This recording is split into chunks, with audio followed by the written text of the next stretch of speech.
और जो गुरु बना जो गुरु जी ज्यादा चेले ही बनाते रहते उनकी बड़ी आफत होती है। हम तुम्हें एक कथा सुनाते हैं। एक गुरु जी ने एक चेला बनाओ, चेला तना घातो अखड़ चेला बनतन तो बन गया। गुरु जी यहाँ प्रणाम, अरे गुरुदेव भगवान वाह। गुरु जी बोले भाई अब घर जाओ। चेला बोलो नहीं महाराज अब हमारी इच्छा है कछूद ने तई रहे। ठीक है भैया रोको, सेवा करो अच्छी बात है। अब वो रहने लगा तो नंबर 1 का आलसी। बारिश होने लगी तो गुरुजी बोले चेला देख बारिश हो रही है और बाहर गौ माता बंधन में बंधी हुई है, जा करके गौ माता का बंधन खोल दे ताकि गौ माता बारिश से बच ले। तो ये नंबर 1 का आलसी था, हाथ जोड़ के बोला गुरुजी बंधन का छोड़ने का काम तो आप जैसे महापुरुषों का है, भला हमारे जैसे अज्ञानी व्यक्ति कैसे बंधन खोल सकते हैं। गुरुजी समझ गए चेला नहीं गुरु वही मिला है। गुरुजी खुद उठे बोले बाहर में जाओ। गुरुजी खुद उठे सो खुद गौ माता खोलो। रात हो गई। गुरुजी ने फिर कहा चेला शाम होने वाली है, रात्रि आने वाली है, जरा देख तो बारिश बंद हुई कि नहीं हुई। चेला तो नंबर 1 का आलसी था। तो एक बिल्ली बाहर से आई और गुरुजी के बगल में बैठ गई। बोले गुरुदेव अब बाहर जाने की क्या जरूरत, ये बिल्ली अभी अभी ये जो बिल्ली है ना अभी अभी बाहर से आई। आप हाथ फेर के देखो, गीला हो तो समझ जाना हो रही हो, सूखा हो तो समझ जाना नहीं भाई। ले ओ गुरुजी समझ गया, धन्य धन्य धन्य।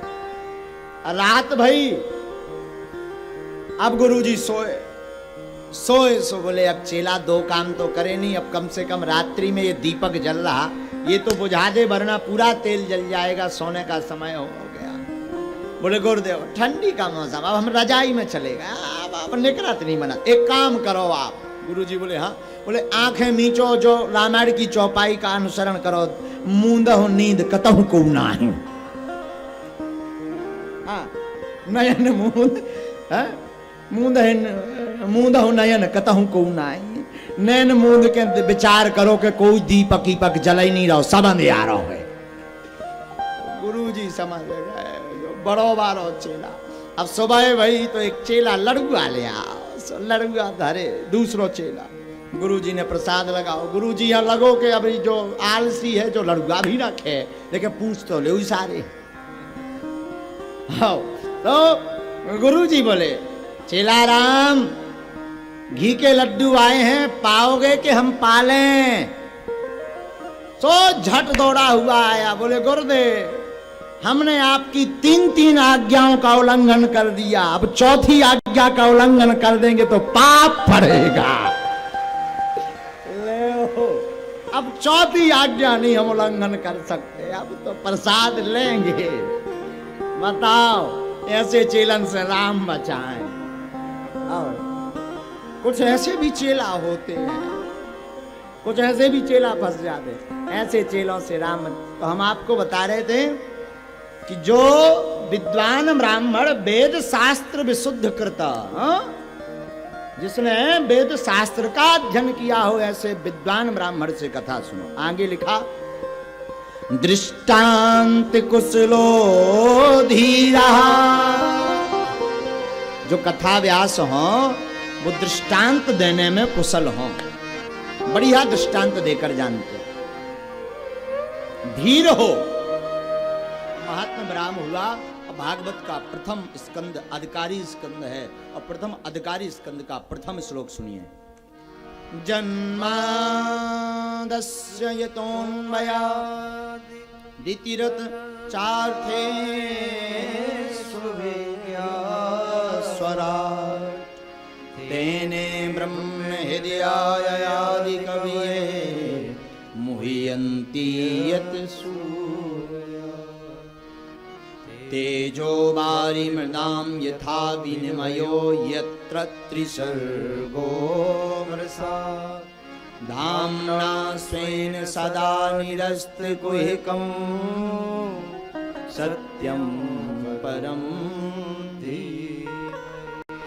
पहले श्लोक में वंदन किया वेदव्यास जी ने, लेकिन वंदना में किसी का नाम नहीं लिया।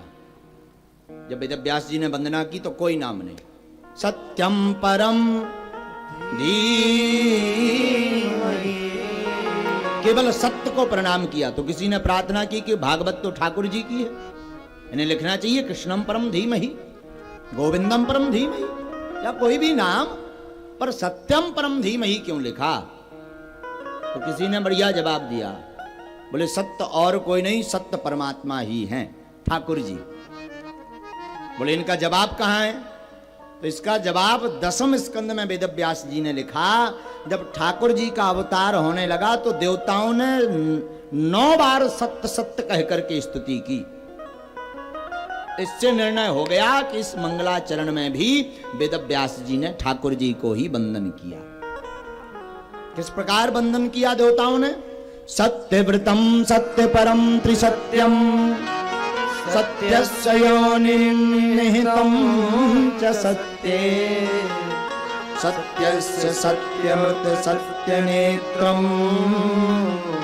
सत्यात्मिकं त्वां शरणं प्रपन्ना। ये 9 बार सत्य सत्य कह करके परमात्मा को वंदन किया। और ये वेद व्यास जी ने प्रथम श्लोक में भी ठाकुर जी को ही ढाया। देखो भाई, कंचन तजना सहज है, सहज त्रिया काने, मान बड़ाई ईर्षा दुर्लभ तजना दे। कभी कभी व्यक्ति सोना तो त्याग देता, घृणा हो जाती। कभी कभी स्त्री से घृणा हो जाती तो त्रिया को भी त्याग देता। परंतु मान बड़ाई और ईर्षा, और इससे ज्यादा कठिन है शरीर को त्यागना। शरीर का त्यागना बड़ा कठिन है। और हम आपको एक ही बात कहेंगे, माया को सब कोई भजे पर माधव भजे ना कोई, और जो कदापि माधव भजे सो माया चेरी। माया को तो सब भजते पर माधव को कोई नहीं भजते। अभी हम आपको बढ़िया बताने लगे कि इस श्लोक के गाने से आपका धन 100 गुना बढ़ जाएगा 4 महीने में। आदमी लिख के ले जाएंगे सब, घर पे जाके घरवाई को भी यही श्लोक सुनाएंगे, ये सुनो इससे धन बढ़ता। गुरु जी ने कथा में कहा था, अरे आगे के लगे सुधर जा। है? ये जो पैसा पैसा के चक्कर में तुम पड़े फिर रहे, ये किसी काम का, इसका मतलब ये नहीं कि कमाओ ना, कमाओ पर खाओ और हरि नाम में लगाओ। हाँ, कमाओ भी। धन आपका तभी बढ़िया है जब आपके धन का सदुपयोग होवे और भगवान नाम में, साधु भंडारे में, गरीब के भंडारे में, गरीब कन्या विवाह में लगे, तब तो तुम्हारा धन धन है। नहीं तो कितना धन कर लो, बाद में लिखना तो निधन है। हाँ, तुम चाहे जितना धन धन कर लो, बाद में जब शोक पत्र लिखेगा हमारा तुम्हारा, तो क्या लिखेगा? फलाने का निधन हो गया। अब वही जिंदगी भर करत रहे धन धन। अच्छा, धन से ध्यान आया हमें एक कथा। आपने देखा मरघट यात्रा जा, जब शमशान यात्रा, तो में बतासा फेंके जा, पैसा फेंकत, फूल फेंकत, हाँ या ना? बोलो काय भैया जी, काय फेंका जी यार, बताओ। मीठो खवा के पहुंचा का कि बतासा खा ले फिर तो वो बनने हैं, ऐसा तो नहीं है? बोलो नहीं तो क्या कारण है? बोलो ना, हम बताते हैं, सुनो। जब मरघट यात्रा जाती है तो फूल फेंके जाते, बतासा पैसा। फूल फेंकने का मतलब है जिस प्रकार तुम हमारा हरा भरा परिवार छोड़ गए हो, फूल की भांति वो फलता और फूलता रहे, ऐसा आशीर्वाद दे के जाओ।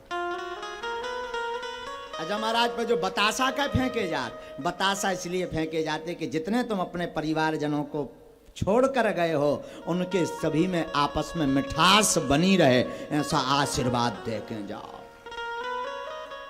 लेकिन पैसा सिक्का का फेंके जा, बढ़ जाए ही के लाने। हाँ, सिक्का यहाँ फेंको जात के यही पैसा के लाने, ते रातन भर सारे सो नैया, जिंदगी भर कमाऊत रहो। अब तोरे बाप में दम हो तो छाती पे डरो उठा ली, यह फेंको जा। हाँ 5 रुपया गिर जाए आदमी 10 पे महाराज तनक उठियो आगे बढ़ियो अरे 5 को ठल्ला गिर गए आदमी बड़ो विचित्र है कई कहे अरे बोले ठल्ला गिर गो ढूंढियो भैया टार्च ले आइयो का हो गो ठल्ला गिर गो माला गिरी हो ढूंढ 5 के ठल्ला है आदमी 5 को सिक्का गिर जाए रात भर नहीं सोता और बाद में वही सिक्का छाती पे फेंके जा तोरे बाप में दम होता उठा सफेया सचत डरो रात कछू ही बोला था हा? तो भैया यही से पैसा फेंके जाता अब समझ आ गई पैसा क्या फेंके जा तो कितना भी धन धन कर लो बाद में लिखना निधन ही है इसलिए प्रार्थना है धन के चक्कर में ना पड़कर माधव के चक्कर में पड़ो आगे निगम कल्पितरो रुगलितम फलम सुख मुखाद मृत द्रव्य संयुतम पिबत भागवतम रसना मोहि रहो रसिका भुवि सुंदर श्लोक लिखा इस कथा को सुनने के 2 अधिकारी बताए कौन कौन रस कहा भुवि भाव कहा रसिक और भावुक बोले क्यों बोले रसिक होगा तो ठाकुर जी की कथा को रस पाकर के और रस में डूब जाएगा और भावुक होगा तो माधव की कथा को सुन करके और भावना में भर जाएगा महाराज सब नहीं सुन सकते सुन तो सब सकते पर 2 जरूरी है बोले क्यों क्योंकि जिसे प्यास ना लगी हो तुम कहो बाबूजी पानी पियो तो वो पूछेगा बिसलरी का है ताजा है पुराना तो नहीं है एक्सपायरी डेट तो नहीं निकल गई और खुद की निकल रही रोज आगी लगी खुद की एक्सपायरी डेट रोज निकल रही एक जने हमारे लो आया भाई पिछले कछु दिन पहले हम आवागी को लगो जन्मदिन है तो अन्यायी से हम उठे तो हम हैं ही विचित्र का बताइए हमारी बुद्धि भी उठ तनु हमने कहा भैया जो सजज का यहाँ रहो बोले गुरुजी आपको हैप्पी बर्थडे है हम कहीं हिंदी में बता बोले जन्मदिन अरे हम कहीं मरण देना है बोले मतलब हमने कहा 1 साल और कमा हो गए तुम्हें खुशियाँ हो रही और आदमी इतनो जन्मदिन आए 50 लाख करत खर्चा कई जन्मदिन हम कई बार हंसन लगे कि जी कितने पगला हैं साल भर इनकी घट गई हो जी खुशी मना रहा है अच्छा बताओ जितनी साल बढ़त जा रही घटत जा रही कि नहीं 60 में से तुम 24 साल के हो गए कितनी चली गई 25 साल के हो गए एक चली गई कि हाँ या ना घट रहा कि बढ़ रहा और तुम कह रहे हो उम्र बढ़ रही हम कह रहे जितने दिन निकल रहे सो घट रही उम्र तो बड़ी तब थी जब तुम बचपन में बिल्कुल दुधमुहा थे माँ के कोख से निकले थे तब तुम्हारी उम्र बड़ी थी अब तो तुम्हारी 24 घट गई है 25 घट गई है रात गवाई सोए के दिवस गवाया खाए हीरा जन्म अनमोल था कौड़ी बदले जाए तुम घटा रहे व्यर्थ में और तुम सोच रहे तनक और बड़े हो जाएं फिर हम कथा कर भी फिर हम भगवान की कथा सुन भी फिर भजन कर भी फिर कीर्तन गा भी फिर गुरुजी हम मना भी फिर गोविंद हम मना भी कछु कमा लेन दो भैया कोई ठिकाना नहीं तुम जी पाओ या ना जी पाओ अबे जग गए अबे गोविंद के गुण गाओ कल का कोई ठिकाना नहीं तो कथा उनके लिए रसिका भुवि जिसने अपने नर जन्म को नहीं समझा मानव जन्म का मोल नहीं समझा वो किसी काम का नहीं तो कथा के 2 अधिकारी रसिक और भावुक जिसे प्यास ना लगी हो वो तरह तरह के प्रश्न करता बिसलरी का है एक्वावाटर है